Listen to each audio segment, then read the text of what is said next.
This evening's Dharma talk, the title is Ego Subsistence. So the idea there is the self-centeredness, and how does that, it's so unreal, how does it keep cranking along and making trouble? So it gets its subsistence from different sources. Some of them are very tiny and minute that are they still tend to propel us along. Little crumbs on the floor, so to speak. Like when we say, I know something. Well, I know that. Well, I knew that. Or do you believe that? I don't believe that. Or, well, I believe that. Anytime you assert anything, and it's not necessarily to be corrected, as you've heard me say 1,500 times, is about observing that enough so that eventually, through observing that, you actually begin to see the connection between the production of I know that, or I don't know that, or any kind of, begin to see the connection between that and that which is feeding off from that, which is the self-centeredness or the imaginary self, or the subjectivity that thinks there's somebody here and there's a bunch of stuff over there. Simply put, the larger payroll check for that subsistence comes in the form of beliefs, strong belief in some particular thing, ongoing part of your life. You believe this. Sometimes we'll hear people say, well, I've always believed that. We'll hear people say, well, that's the way I was taught. I mean, as if that means anything at all. I was taught that, so therefore I never question it. And the other one is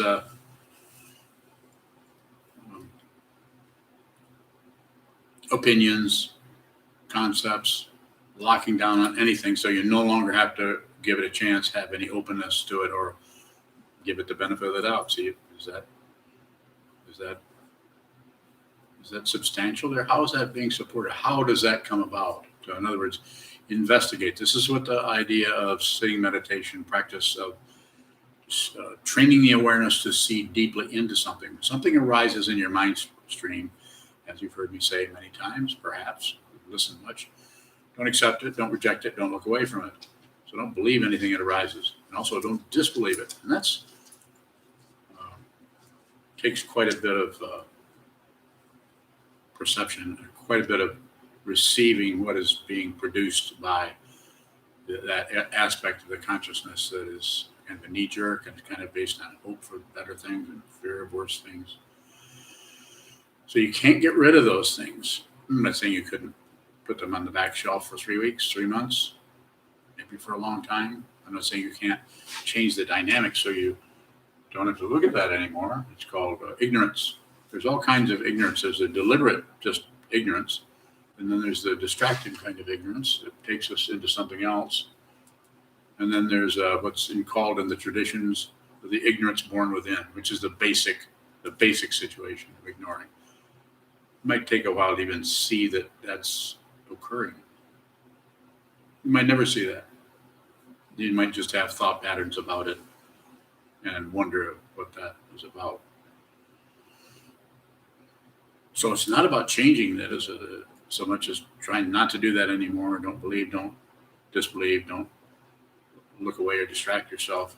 As you've heard me say lots of times, when I say don't do that, I know you can't do that. But if I say don't do that, then your awareness will be drawn to, you kind of see the way in which you do that. And so that is kind of maybe a roundabout way of getting you to actually look at the function of ego, which grasps, rejects, and shuts down.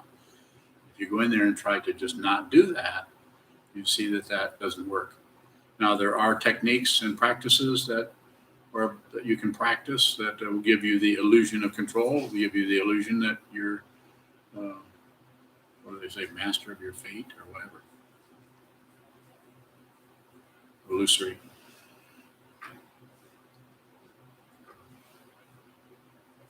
So it seems to be important to not only see the self-centeredness in ourselves, possibly in others, or the other-centeredness, however you want to say it, but it seems to be important to see the way that gets some subsistence, some kind of a payoff somewhere that keeps that going. And those are very subtle. Any kind of dynamic, any kind of taking a position on anything, though it may be relatively correct, and that quite often is where the self-centered mind goes to stop any kind of inspection going on, stop any kind of awareness looking deeply into something. We'll even hear words come back, well, we know that's true. Well, of course that's true. Well, everybody knows that.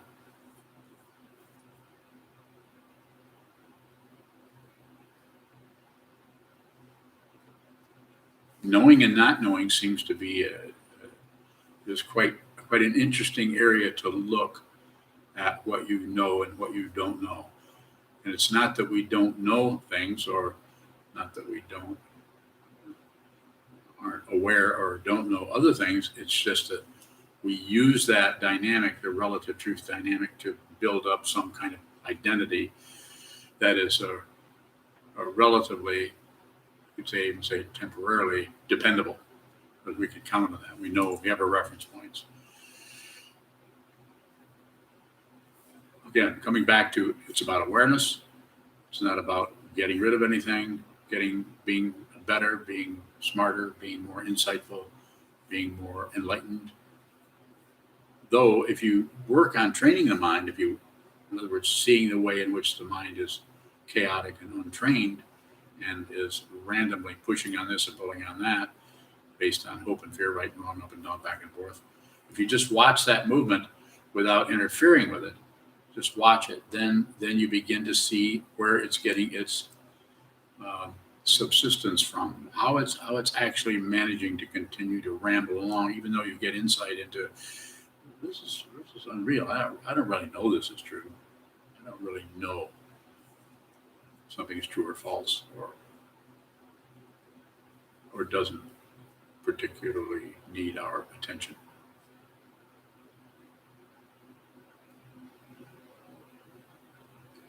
We also get it from others, from relationship. Sometimes our what we call our friends, our homies, our people we hang with or do things with, go skiing with, or whatever, play Scrabble with, whatever you may do. We find that there's an area there where we can be supported by other people who may see our difficulty or see our confusion, but because they like us, because they love us, they're not about to say anything about this. I'm sure you all have noticed when I say I'm not sure of anything. But it looks like, based on my own experience, that we can kind of see how everybody's kind of screwed up. You notice that? You look around, anybody you know, pick any person. Yeah, that one, pick that one. Have you noticed how you think you know what's wrong with them? Have you noticed how you think you know what their basic issue is? But you're not quite sure what yours is, unless someone has told you that, and then you disagree with it. But you're continually going back and say, are they right about that? They really think that I'm this way or that way? Identity. If identity were really real and were substantial and you could lean on it like a chair, this is real. This is identity. I am a hip hop artist. End of story. There are people who actually use that identity, especially if they're famous or if they're infamous. It doesn't matter.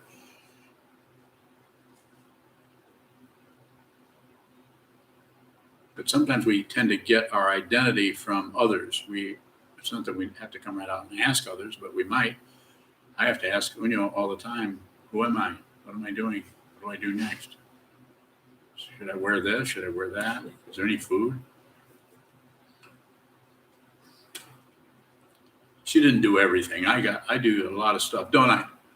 A lot of head nods, 5 or 6 Head's nodding.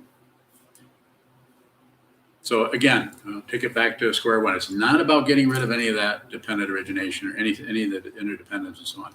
It's about being genuine, and it's about being very, very aware of the way in which you are dependent on relative truth for this whole body-mind complex. A human being, you have to have a job, you have to have some way of feeding yourself, and, shelter, and so on. So there's some kind of relative thing going on that needs to be looked at closely, but not added on.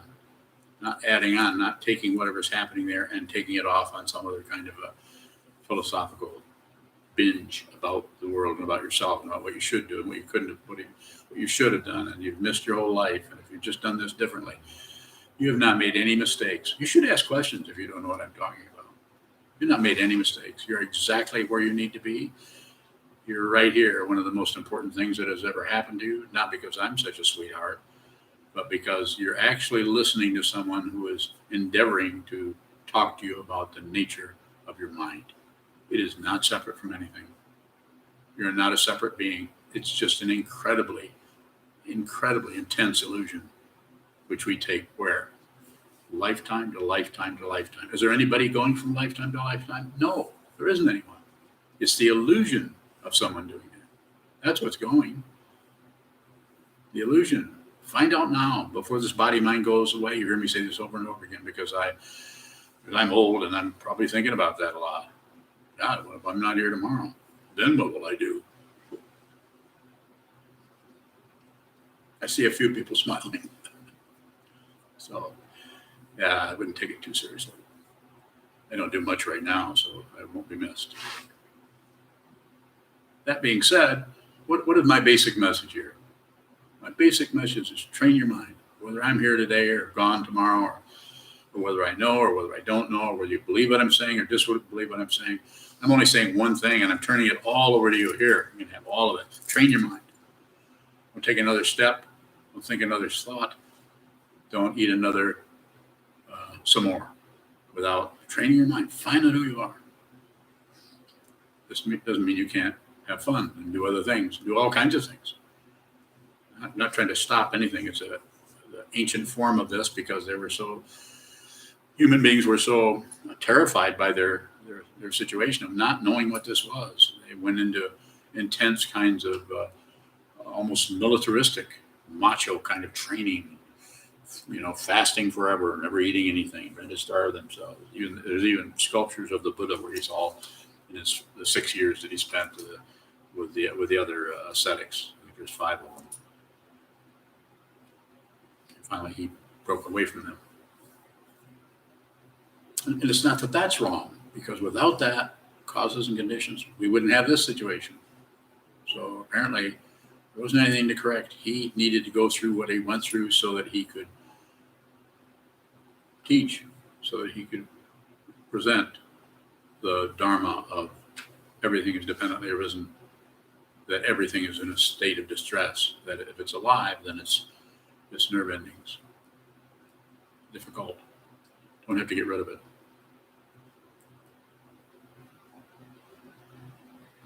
If you have questions, I'd be happy to respond to them.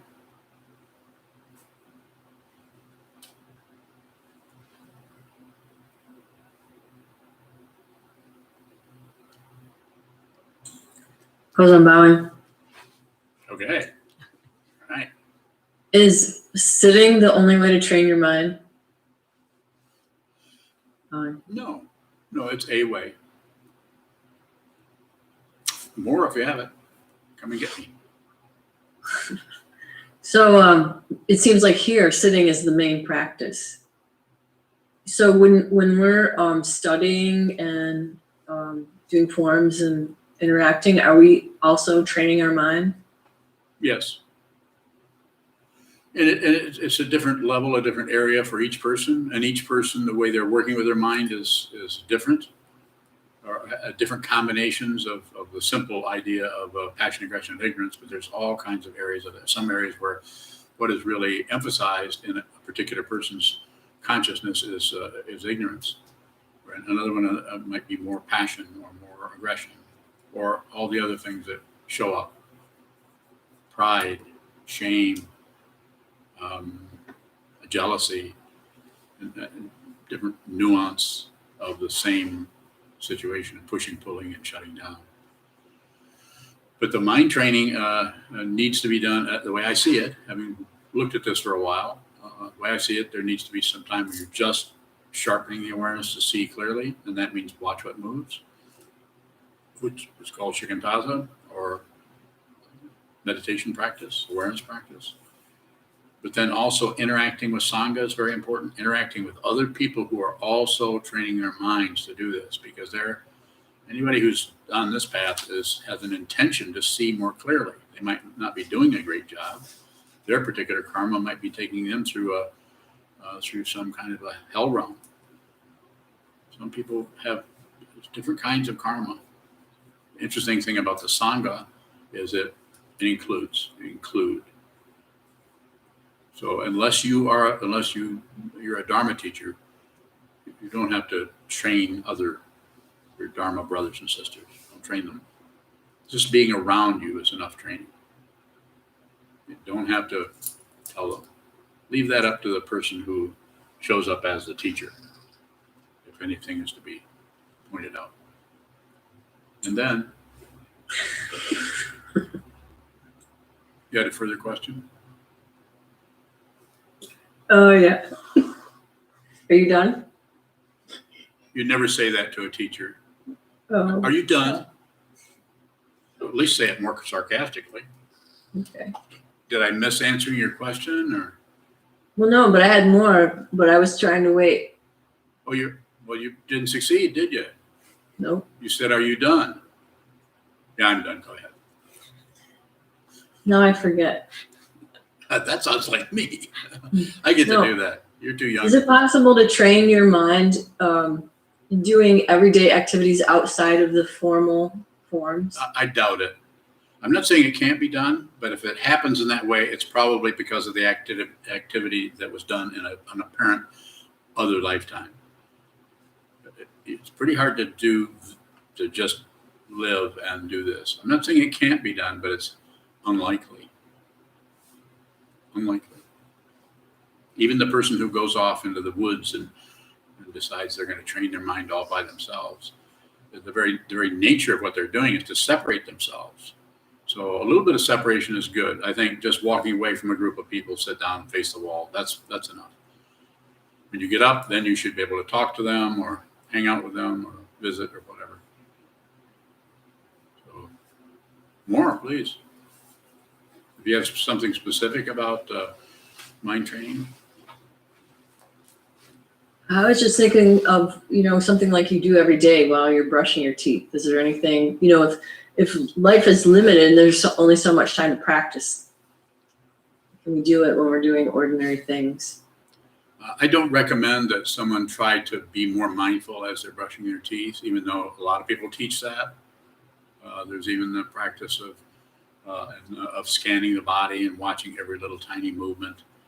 It may give the consciousness which thinks it's somebody a credential of feeling like you're becoming more and more aware. Have you noticed that? How you think you're becoming more and more aware? If any of that is happening, just keep watching it because it will fade. The very nature of that situation won't last. So at the same time I'm saying this, I'm saying if you want to try to be more aware brushing your teeth, and you can go ahead. I don't particularly teach that, although it has been taught that actually in Zen monasteries. Or perhaps that's where you're coming from in that, because there's protocols for it, for monks and monasteries to do everything by the numbers. It's very military, and it's very macho, and it's about men controlling things, if I may say so, being an old man and having been in a really intense form of military. Not good and not helpful to people. Further question is good if you had it. Nice, Obama. Are you guys teaming up? Not intentionally. Okay. Well, if it's not intentionally, then we're good. Go ahead. How necessary are friends outside of Sangha? And I understand your question, but I think it's very situational. I mean, some people that might be, if you use the word necessary, I don't think anything is totally necessary that way. But there could be some of that going on. And there's all different levels of Sangha. There are people who may meditate. There are people who seem to be more clear than, you have one person next to you that meditates all the time, and they're very difficult to talk to or relate to. They don't maybe realize it because they're probably blaming you for what's going on, but meditates a lot. And another person who never meditates, but they're just a real easygoing, friendly, kind, considerate person. So that situation shows up. And as far as friends, we gave a talk not too long ago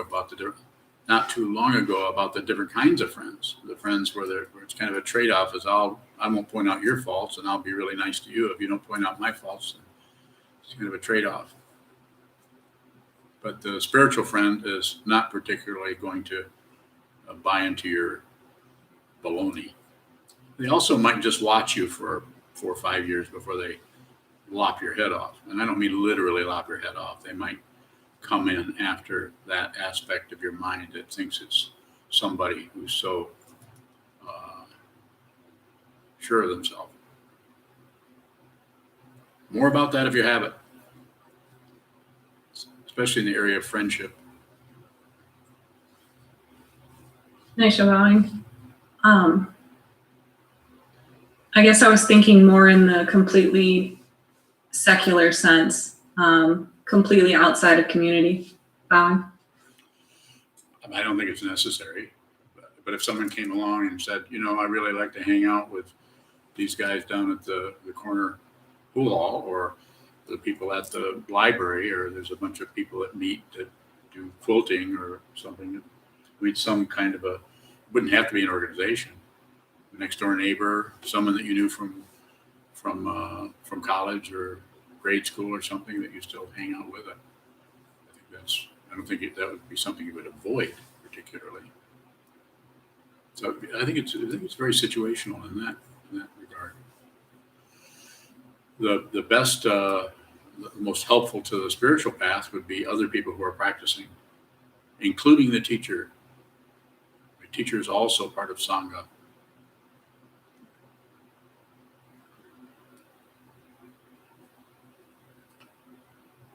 Further questions? Chisho. Chisho Bhai. So on the sitting practice, there are 2 statements you guide us with. One is consciousness finds its own form. And then you also say that awareness finds the form that moves. What is the relationship between awareness and consciousness? Awareness has kind of a personality to it and has an aspect of identity that I'm being aware, and I'm being aware, and things are moving, and I'm endeavoring to keep it as minimalist as possible and just be aware of the movement of thoughts coming and going and emotions, and be aware that things are fading out and I'm falling asleep, and then be aware that there are thoughts arising that are saying I need to get more sleep, or I shouldn't be falling asleep because I got plenty of sleep. So I shouldn't be. Is it right? I'll have to ask Hocus Pocus or whatever his name is if it's okay to fall asleep on the cushion. I mean, it's just on and on. This is awareness, and then consciousness finding its own form. It does not have. It's neither subjective nor is it objective. It's a relative way of talking about what that aspect of consciousness that still has some kind of a fabrication to it. There's some kind of a formal situation happening there, but it's not something that is particularly directed. It's just, that's why I say it that way. Consciousness finds its own form, and it might be in the form of a terrible situation because it is doing that because of dependent origination. When I say because, that anything that is finding something is doing it because of other causes and conditions that arise that create that apparent singularity of discovering something or finding something. And eventually, consciousness or wisdom just finds wisdom. It doesn't find anything else. It's the way of talking about it, Chisho. It's what are we going to do? You've been reading on this material all of your life, as I have. We find all kinds of concepts, and sometimes we run into a set of concepts that are pretty good and worth looking at, like the 30 verses of Vasubandhu, those, or some of the slogans of Atisha's 7 Points of Mind Training, or the words of Dogen Zenji. And we that's a good area we might find an area that seems to point to an aspect of consciousness that is very difficult to kind of get our whatever that is that feels like understanding into it. So we continue to return to that. And that's what that particular tenet is about, is to help you to go in a direction where there isn't much, you don't find much there. So it's actually opening, the idea of opening the mind without really opening anything, but discovering there is an aspect of consciousness that doesn't have any shape to it. There's no form there. So when I say it finds its own form, relatively, it could be finding anger, passion, aggression, ignorance. And if you do nothing with it, then you're actually, my way of saying it, you're actually training your mind to be very, very definite, precise, and direct. Because even what it's finding is not so good, because that's probably on the spiritual path, it's probably going to run into a lot of bumps and lumps and difficult passages, depending on the karma that brought you into this human realm in the first place, or in the last place. Here we are, we're all here. There's some kind of presence here happening, and this won't last. This is very temporary. We're all on, as they say, on the Titanic. It's going down. And I would say, while you're here, be happy.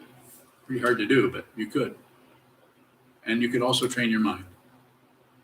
And when you have the negativity that you're having so much difficulty with, you could actually include that.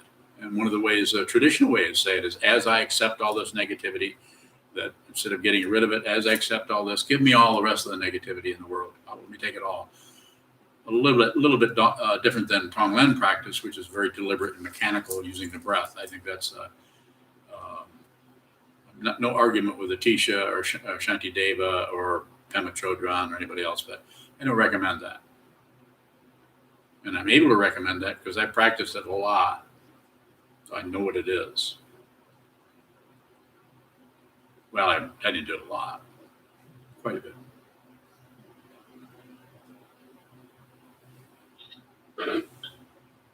So Gwen, You said a little louder. consciousness finds its own form. Does awareness find anything? Awareness just receives. Awareness is an aspect of consciousness that, like if I move, there's some kind of movement. Like I can move my awareness from the color of the mask you're wearing over to the movement of my hands, or I can move it through auditory to the sound of the exhaust fan on the other side of the room, or I can move it again through sight to watch Onyo's pencil move, or my own hands move. And I'm just saying it's everywhere. And what we do with the awareness is we localize it somewhat. So if something's moving, what I say is if you're sitting still, and all of your senses are open, and there's nothing actually physically moving in front of you. That's why we use a wall, because a wall is so sacred. Sit down, hold still, and then watch what begins to move in any of the sense fields. And that movement, watching the movement move away and come back and show up and rotate or whatever, by doing that, the awareness itself, that aspect of the consciousness that normally is ushering in and out thoughts and feelings and emotions and judgments and evaluations, and it's just totally in cahoots with the thinking process. The thinking process has all kinds of pockets and baggage and everything, and it just loads it up full of awareness.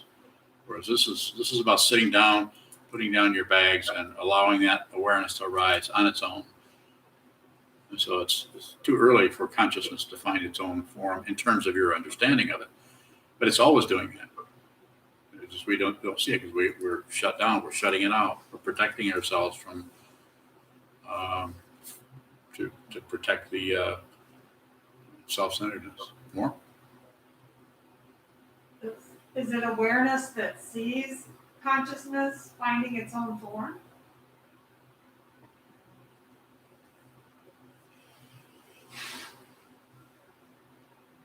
I don't think so.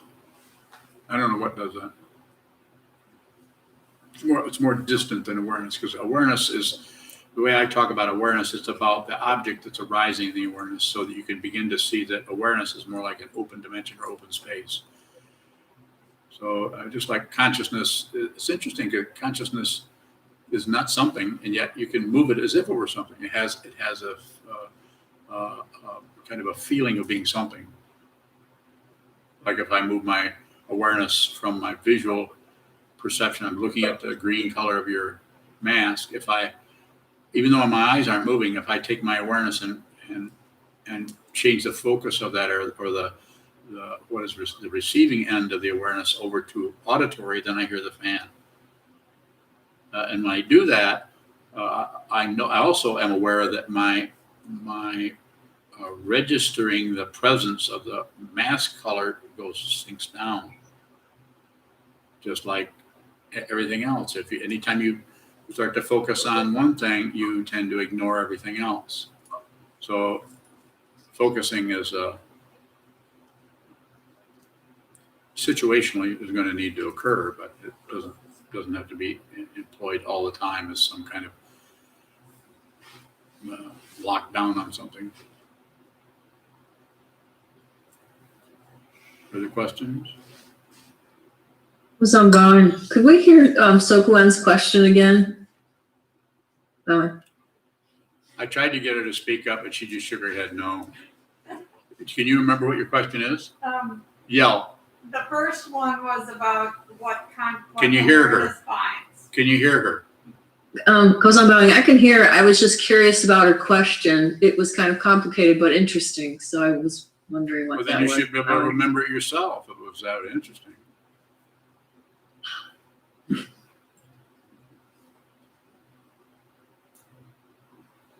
Can you paraphrase it a little bit for her? So the first one was about what awareness finds, if awareness finds something. Awareness finds something. She's asking about that. And then I don't remember my second question. Oh, it was if awareness sees consciousness finding its own form. Or No, what sees yeah. that? If awareness sees consciousness finding its own form, and I said no.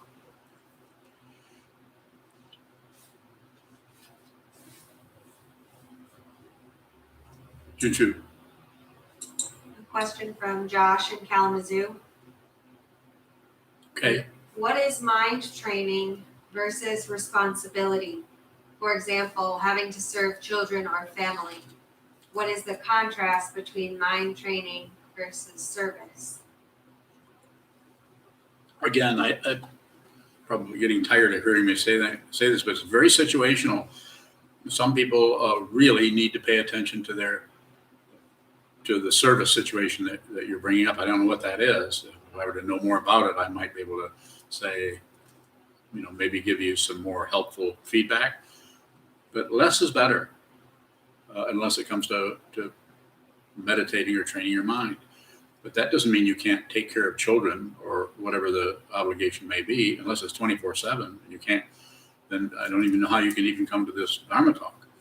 You're that busy. But find some time.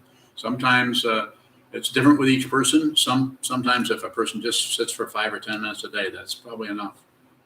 For someone else, they really need to sit a lot longer than that. And it's not, if you sit 10 minutes and somebody else sits for 3 hours, your 10 minutes might be doing more to sharpen your awareness than the person who's sitting for several hours. And I don't say that the person who is sitting for several hours is doing something wrong, and the person who's sitting for 10 minutes is doing something extremely right.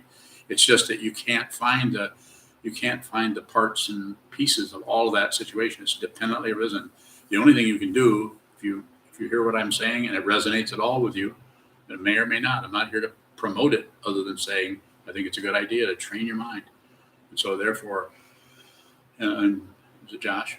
And so, in Josh, in your situation, just sit as much as you can, but don't, if you have obligations or responsibilities with your family or whatever that situation you seem to be indicating there, maybe that would come first.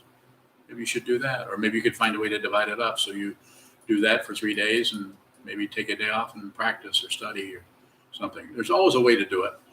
You don't have to move into a monastery. From my point of view, as some of you have heard me say, I think everybody ought to live in a monastery. Everybody ought to meditate, train their mind, but unlikely that that's going to happen. But if you can't be here, then maybe you don't need to be here. Maybe you just need to stay home. So it's so different with each person. And I mean this when I say this. I say don't do anything unless you have to. And that means meditate also. I'm not saying you should. If you say, I don't want to meditate, I don't have to meditate, well, then don't meditate.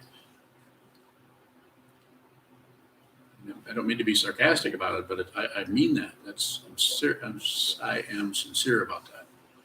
If you want to train your mind, I'll help you. If you don't, then I'm sure you're good. Your karma is going to come around. You're going to have plenty of chances, lifetime after lifetime. Do I know that? Don't believe a word I say. Don't believe any of it. I don't know anything. Notice how I kind of brag, how I don't know anything. What's that about? What's that about? What is happening over here? Can you tell? Does this look like a sage or a fool? I know you have an opinion, but your opinion is not what this is. I can tell you what this is without any credentials or any claim or anything, without this robe, without this zendo, without anything. And not separate. It's not separate. Whatever it is, it's not separate. And it's not going to last a lot longer, whatever it is. And it's not a problem. While this is here, I'm going to talk. When it's gone, I guess I won't talk anymore. Further questions? Christina bowing. Sometimes we use ego for ground, to have something to hold on to. And as that starts to thin out, perhaps in one instance, it might get skinny and seem to disappear. What is the ground when the ego seems to pop? Christina bowing. Well, the ground can show up in different ways. The way I teach it is it's not separate. And the ego might seem to be dwindling away, but that's an illusion. Ego doesn't go anywhere. Ego is unreal. So you don't have to get rid of your ego. Just like you don't have to get rid of a cloud or of a dust mote. They have a reality to them because they take up, in the case of ego, it takes up a psychological kind of space. But it's substantially, it doesn't have any substantiality. It's not dependable. It needs some kind of artificial nutrition to keep it fluffed up. It needs to be complimented or criticized. Sometimes we get more out of somebody going to war. We are so ashamed of who we are that the only way we can get anything is to act really bold and brave and proud, and then get other people to criticize us. And that way, that criticism, that's what fuels the hidden aspect of ego that is so ashamed and so fearful. And that way, the conscious area of the ego just lives in the illusion of being superior to everyone. But deep in that consciousness, if you want to look at it that way, is intense fear. And that being will do anything to protect that imaginary self.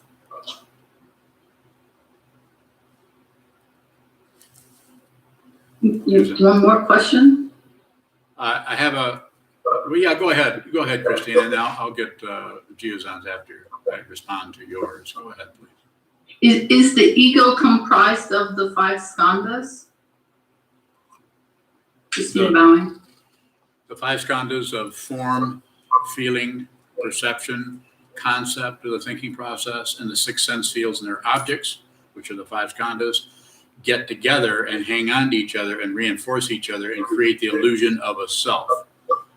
But if you see that there is no self, there's no solid self in the skandhas don't go away. They just become, you could say, self-existing or independent. Form is form, fine. Feeling is feeling, fine. albeit very intense. Perception is perception. Thinking process, there's no thinker. The thinking process is finally liberated from the tyranny of a thinker. That way you get to think anything in any direction. And if there's any little bit of ego there, it can get terrified by what runs through the mind stream because he thinks he, she, they think there's somebody that's thinking that. So there's no thought, such as someone who's clear. Every thought is welcome because they no longer belong to anybody. That doesn't mean there's someone who's reading your mind, but if you're standing in front of someone who's clear, they don't need to read your mind. They can see what you're up to.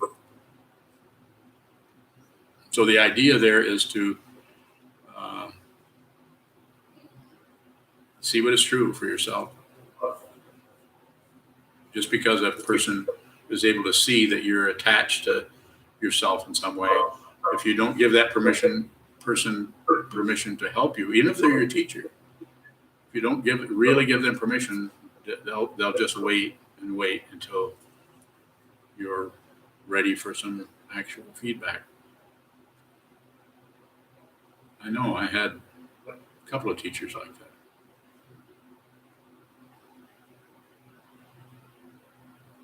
Thank you. Thank you, Christina. Go ahead.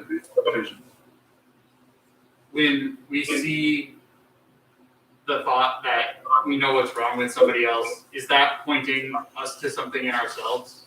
Probably a little bit. It's probably where you're able to see it. There's some kind of reflection going on there. But it also could just be some insight. Very simply put, it could be just some insight into the way someone is has a lot of pride, or someone has a low opinion of themselves or something. And if anything changes around or anything gets out a little bit out of balance, they tend to blame themselves for it. And either way, if the person may see it, they may not, but you might see that and watch it, but you're not in a position where you can say anything that would be helpful. But even saying something about that before the person's ready to see it themselves, they have to see it themselves. Even the teaching person can point directly at it. And if the student person is not ready to really receive those teachings, they'll hide out from it. I know I've done it. I have vivid memories of walking right away from the teachings because I was just terrified. On the one hand, I was terrified. On the other hand, I was very lucky to meet such a person.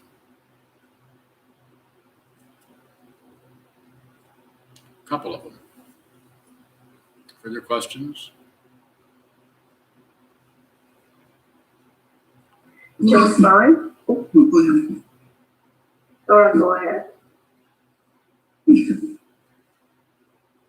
Joyce, you have a question? Joyce, fine. You often talking about no separation, and I'm just trying to see if I understand properly. My interpretation or I would think that word was connected. So like I would say, I connect to the mountain I have been, I connect to the plants in my yards, I connect to my parents, both passed away. I connect to you, all of you in the Sangha, I connect to the stones and rocks. Is that one way to say it's no separation, or is this just too superficial? Just fine. Well, since you give me an either or, I'm going to pick one of them. Ready? Superficial. The fundamental, and when I say superficial, I'm not saying you're wrong. I'm saying, yeah, that we are connected. We are connected. But but to express it that way is to say there's some kind of individual that is connected to other individuals. And it's more radical root. It goes to the root. It's more radical than that. The understanding, the perception blows right through the layers of your skin, the rocks, the carpeting, the sky, everything. There's no longer a separate thing anywhere. You can't even hardly recognize the sky separate from the ground. You can't see one person as separate from another person. And yet at the same time, almost magically, you see the differences between people and you respect them. Respect comes out of seeing the truth. It doesn't come out of following rules or laws or obeying where the walls and barriers are put up. Very difficult situation. Just like if you read our ethics in this monastery, the way they were set up by our Sangha, not by me, but by the Sangha when I requested that they do that, set up a structure, ethical structure. It's about awareness and it's about respecting others, not about manipulating them and getting them to obey laws and rules. It's you're actually talking to adults rather than unruly children. So the idea of not separate, what you're saying there, that's a good way to start. You could say, but you have to go a little bit deeper than that. You could say it that way. Say that they're fundamentally even beyond our humanity, beyond the granite, chunk of granite, beyond the palm tree, beyond the waves in the ocean, beyond that. And together with that, they're not separate. The waves in the ocean is an expression of relative truth and ultimate truth. The palm tree is an expression. They're just showing up in different ways. But the hierarchy is hierarchy is there, but the most important aspect of seeing that is it is not separate. And not for you or for anyone else, you can actually see this. You can see it. I'm not saying it's haunting you all the time, not separate, not separate, not separate. Oh my God, where's my eggs? Everything looks like the same thing. It isn't some kind of stupidity or craziness. You don't, as a Trungpa Rinpoche said, awakening or enlightenment might be a profound and vast change in your psyche, your way of working with the world, but it doesn't require an enlightenment ward. I don't know where he said that, maybe in Cutting Through or something. It doesn't require that you be taken care of. It's much more intelligent than that, but there's no one who is intelligent. There's no being who is more intelligent than anyone else is. Thank you for the question, Joyce, and thank you for helping me with it. Laura Bowie. Laura, go ahead. If there's no individual being here, my question is, who or what gets me to the cushion? And is it dependently arisen, or can we increase energy around it? Bowing. I think it's both. It's dependently arisen, and you can also encourage yourself. It's the fancy word for it would be a couple of words. Would be relative bodhicitta. In other words, the relative idea that things could actually be balanced and sane. The possibility of that. It's relative. Things could be more. There could be more equanimity. There could be more fairness among human beings and above everything in the trees, plants, animals, the world. It could be a better situation relatively.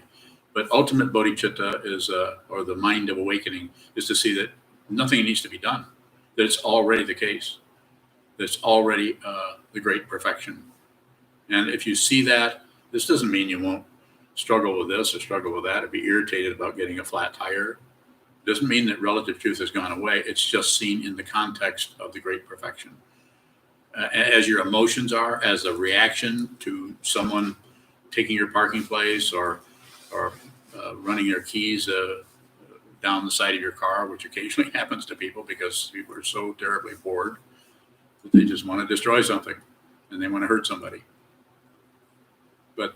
But if that happens to you, and it's not that that isn't aggravating or irritating, but you see it in a not to be too romantic about it, but you see it in a great cosmic mirror. It's the tiniest thing is not separate from Andromeda, from the whole galaxies. Separated, yes. Thank you, Sokuzan. Thank you for the question. Suzanne. Is relative bodhicitta confusion? I think relative bodhicitta is looking at the confusion and working with it in a way that doesn't add to it or make it any worse, and could relatively provide a better platform for us to continue on the path. The whole the Atisha's 7 points of mind training. There's a whole 59 slogans in there. Some of them are absolute bodhicitta, some are relative. One of them is, of the two, keep the principal witness. Of the two, me and those guys, trust yourself. Don't believe it, but trust your own perception of things rather than others or other people or other ideas and opinions. And then that would be a relative one. And then an ultimate one would be treat all dharmas as dreams. Or the other way of saying it is remain a child of illusion. So everything you see is illusory.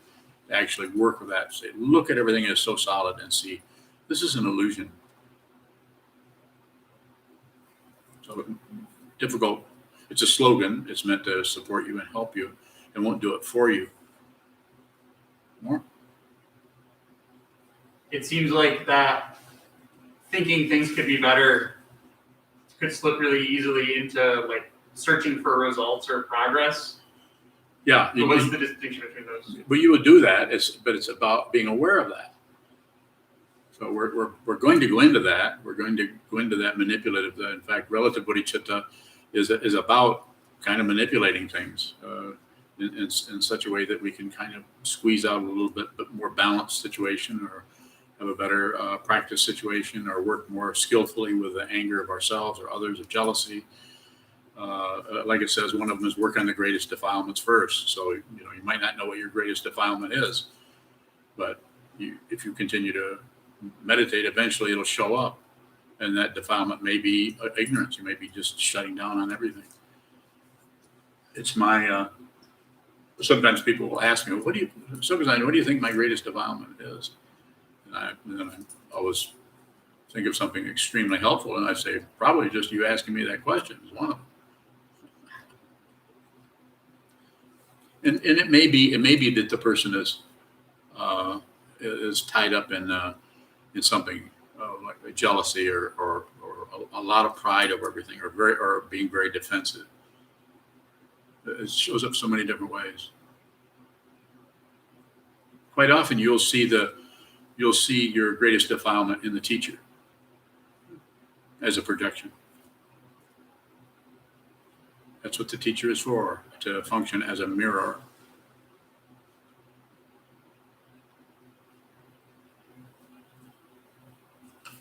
Choo-choo. We were talking about the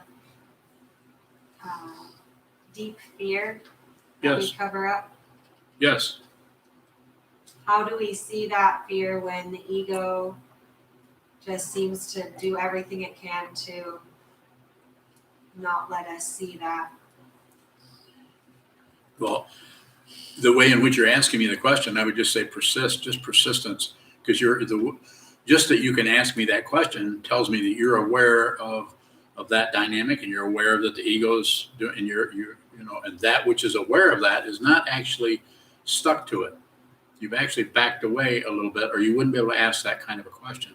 So I would say that that's the path quality of your question, that you're able to delineate that situation in the way that it's problematic or difficult or challenging. And I would say that's enough. Just continue to practice, continue to look at that. You could convert that into concepts, not for me, not for anyone else to read, but you could write that out to some extent to help use the fourth skandha or thinking process to give you some distance away from something. I wouldn't recommend that to anybody just randomly, but when you describe it that way, then I would say it might be good for you to back into the conceptual area, the actual structural area of it, so that you have a better, clear understanding of what happens when the emotional part of that starts to get overwhelming. And you won't be able to go into the concepts to save yourself from it, but at least you'll have some kind of a structure close by. Do you follow me a little bit or not? It's not gonna get you out of it, but because the process itself is so damn sticky and it's so painful, and so it just seems like it's never going to come to an end. I'm not speaking of yours particularly. I'm talking about my own experiences. And it doesn't have to. Nothing has to end. What has to be seen is that there's no one having this experience. There's no self and there is no other. And if you think there is, you'll continue to be at the mercy of the passion, aggression, and ignorance. Whereas if you are liberated from the belief in a self and the belief in other, then passion, aggression, and ignorance can do any damn thing they want. But they can't find anybody. They can't find a person who even is concerned whether they continue to live or not. You can't threaten that kind of a consciousness because it doesn't. It's like you have a foot in both worlds. If you're still alive, one foot is in relative truth, solid dirt, carpeting, lights, and the other foot is in eternity.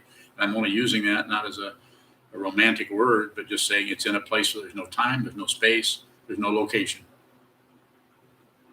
And the consciousness, there's an aspect of consciousness that is already there and is still there. And part of you came into this manifestation. You left your calling card behind.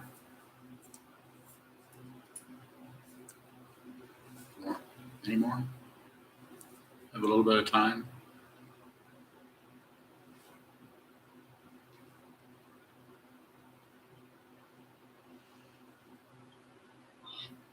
Christina Bowen. Christina? So sometimes you say it's an illusion, sometimes you say it doesn't exist. Are those the same thing, or how do those work together? Just a way of talking about it. It doesn't, the illusion exists in that you can see it's an illusion. So it has an existence, but fundamentally there's no density there. So it has a quality there, but it's not separate. It's illusory. When we have to use words, so we use them, and sometimes it's helpful, and sometimes it's just makes things more vague. Thank you. Thank you. Choo-choo. Question from Shane in Virginia. Shane is still in Virginia? Is there some kind of mechanism that is trying to keep you from awakening? Is there a way to coax the powers that be to give you a break? Me?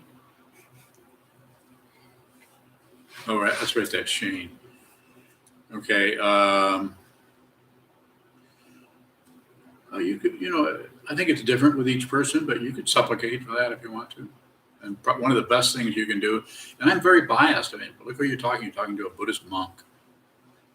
So what am I going to say? Take refuge in the Buddha, the Dharma, and the Sangha. Take refuge in the Buddha as the awakened one, the one who is no longer going to war with anything. And take refuge in the truth that the Buddha taught, which is everything is dependently arisen. There's not a solid being anywhere. And take refuge in his community, the community of people who are trying to understand this teaching and are practicing it according to what he taught. He's not a deity. He's a dude, an ancient dude. AD. Actually, it was BC. Sorry. I get entertainment wherever I can find it.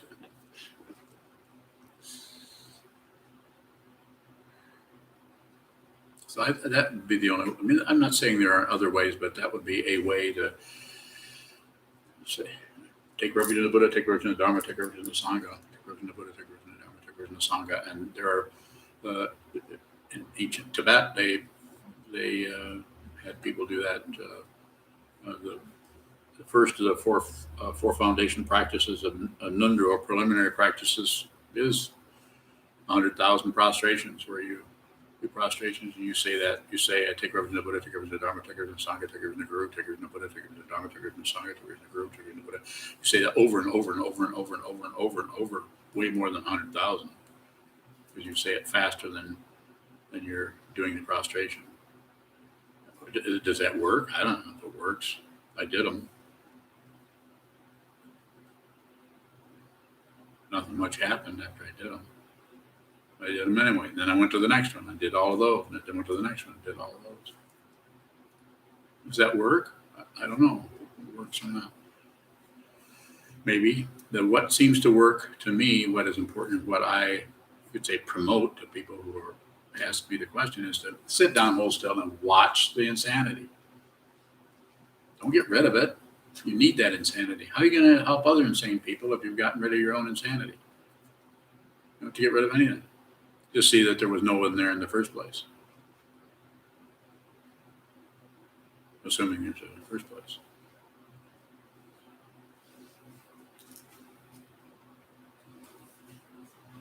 Mondo, you have a question? You know?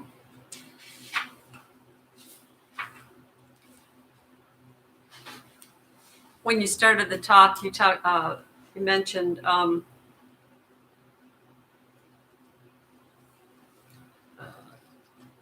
Yeah. well, it was I think it's the process of the ego subsistence.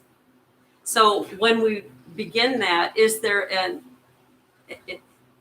expectation that something will change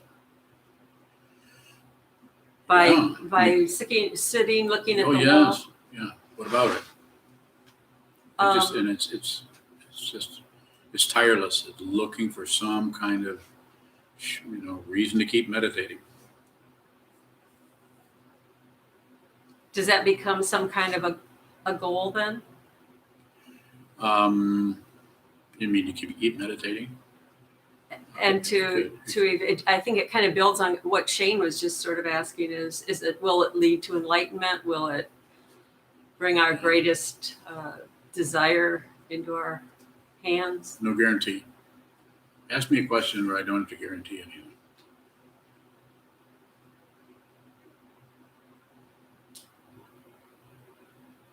Don't look at me that way. I'm speechless. I have no more questions. They dissolve.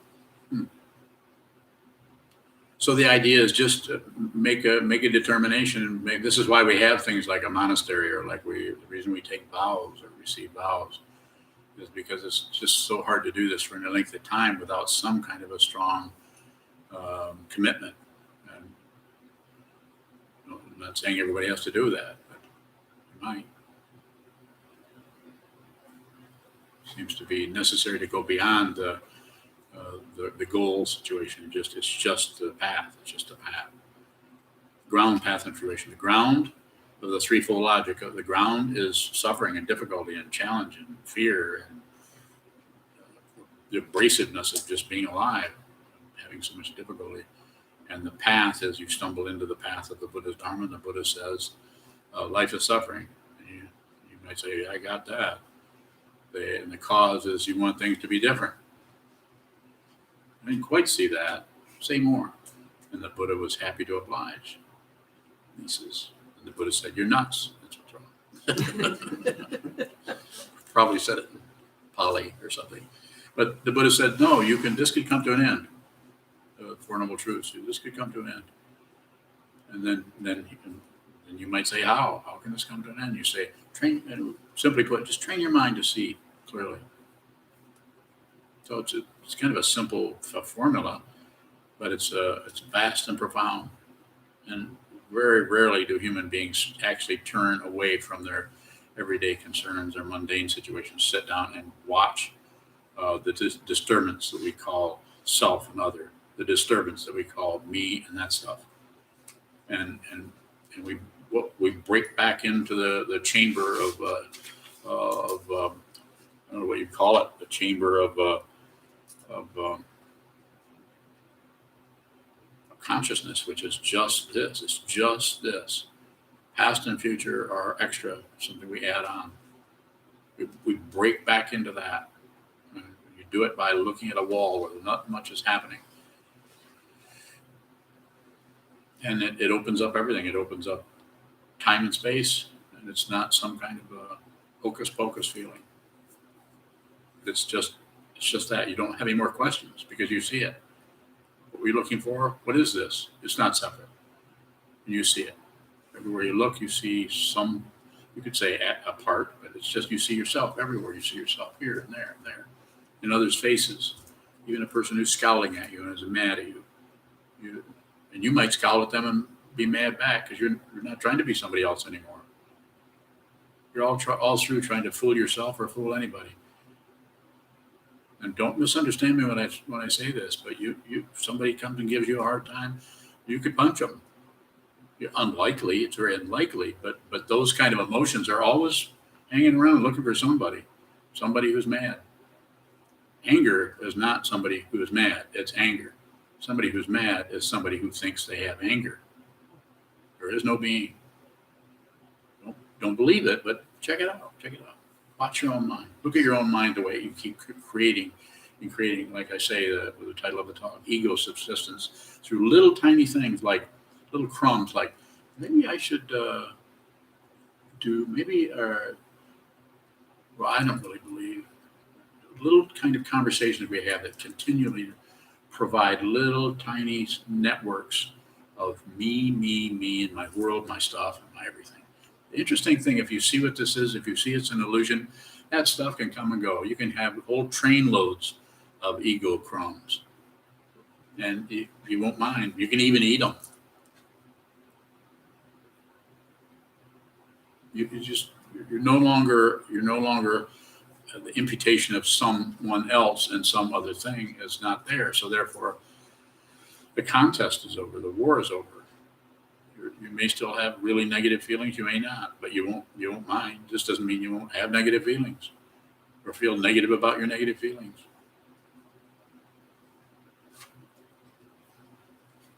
It's just a basic freedom, and there's no guarantee of this.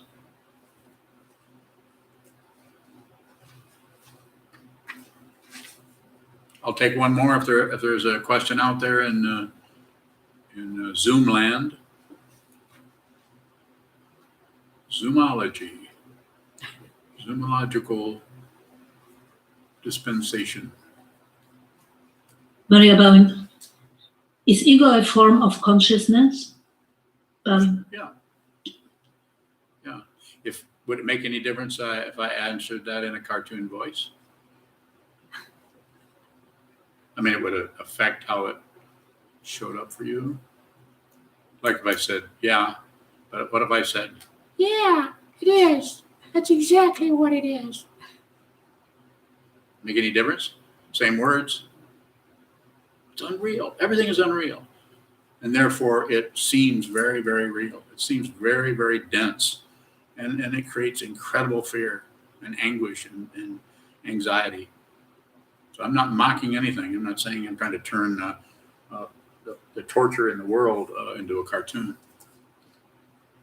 I'm just saying it has a reality that is incredibly dense, but you have to bring your own, I don't know how else, your own attention, your own awareness into it so that it can begin to breathe, so that the whole situation of your mind starts to release its grip on its claustrophobia about there's no room.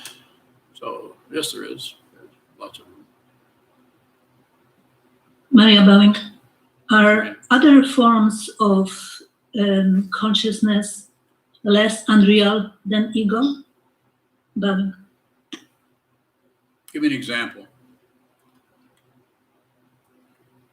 Maria Bowing, colors, shapes, whatever we see in front of us, our thoughts, ideas.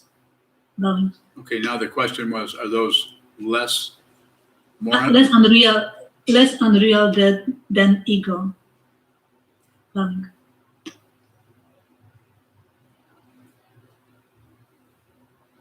I think they have. I think I'm following a little bit where you're going with it, but I would just say it's just a different frequency, and the things that are operating in the realm of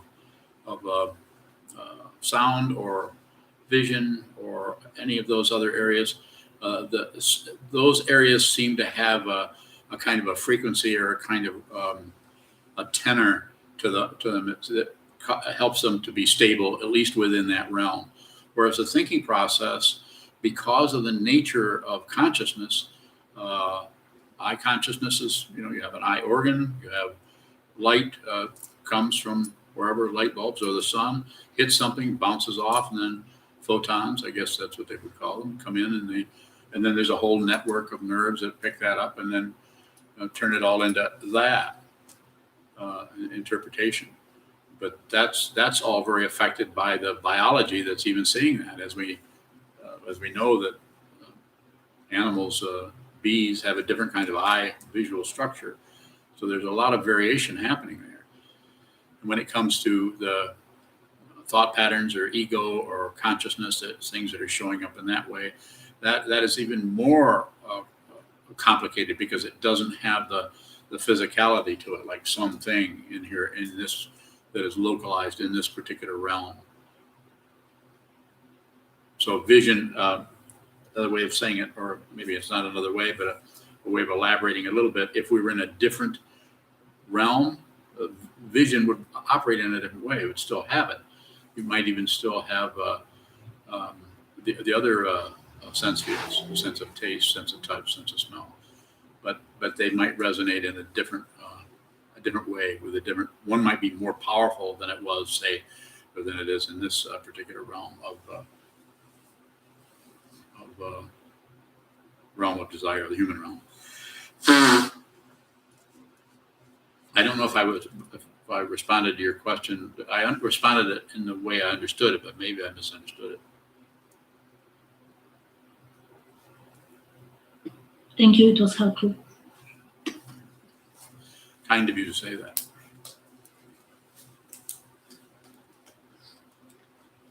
Is it a rep? Okay. Dedicate the merit. Dedicate the merit.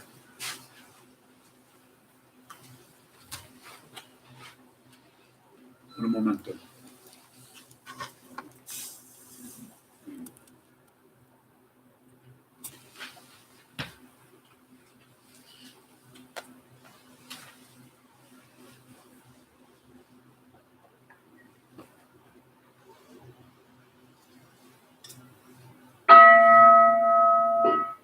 May the merit of this penetrate into all places, so that we and every sentient being together can realize the Buddha's way. Ji ho san shi shi fu shi son mu sa mo ko sa mo ko ja ho ro mi.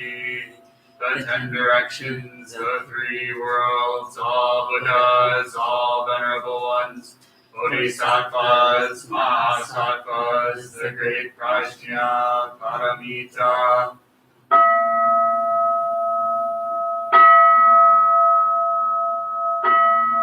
O Buddhas and Bodhisattvas of the 10 directions and the 3 times, please hear us. Please come down out of the light and protect SokukoJi Buddhist Temple Monastery, our Sangha, families, friends, and visitors. Heal everyone who is unhappy, sick, or suffering, and fill them with light.